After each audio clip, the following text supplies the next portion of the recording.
All right, thank you so much for joining us. So with the Gabs from Sports Update, hello and good morning. On the line, we are joined by the spokesperson of Botswana Cricket Association, Mr. Sumod. Thank you so much for joining us. I want to believe all is well on your side.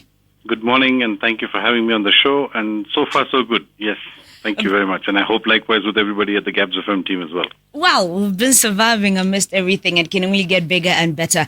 But straight to the conversations. Pictures have been circulating on social media of what the Cricket Association has been doing in preparations post-COVID-19 lockdown. And how's that one been going? Well, like for everybody else, I'm sure it's been a tough time, something new. Not everybody is clear exactly of where we are. But considering the fact that we've been given proper protocols and what needs to be done and followed, we are also following the same requirements.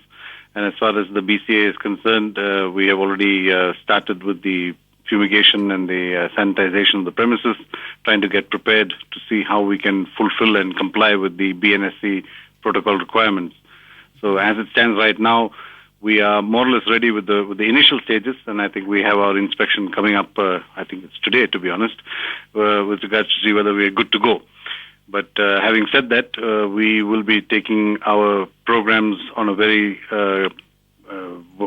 conservative manner. We don't want to go haywire and try and open up and go askew. So we will be starting initially with the training programs for the national teams. That's the men's under-19 and the women's teams. So at this stage, we are just preparing on a slow footing.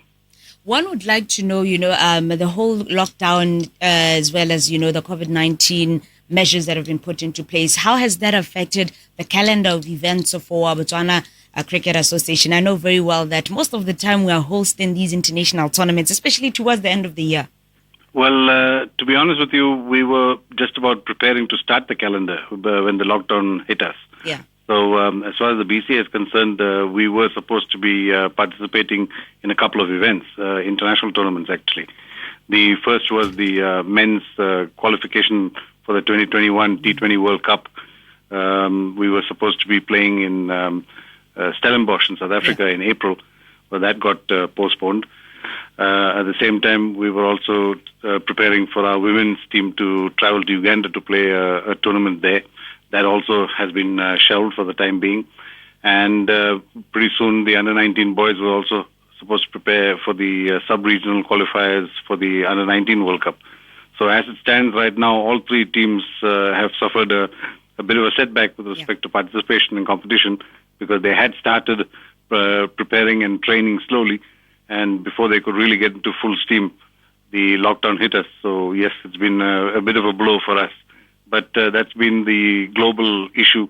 All countries around the world, especially the cricket-playing countries, have been hit with the same situation.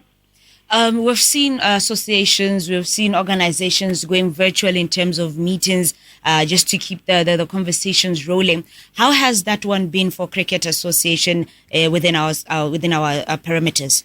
Well, we've also had to resort to those kind of meeting schedules. That is the Zoom,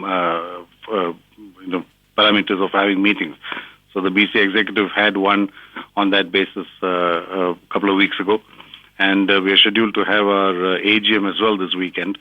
And we're trying to see if we can either have it in person, where we limit the numbers and we will restrict how many people can come to comply with the protocol standards. If not, then we will have to resort to Zoom as well.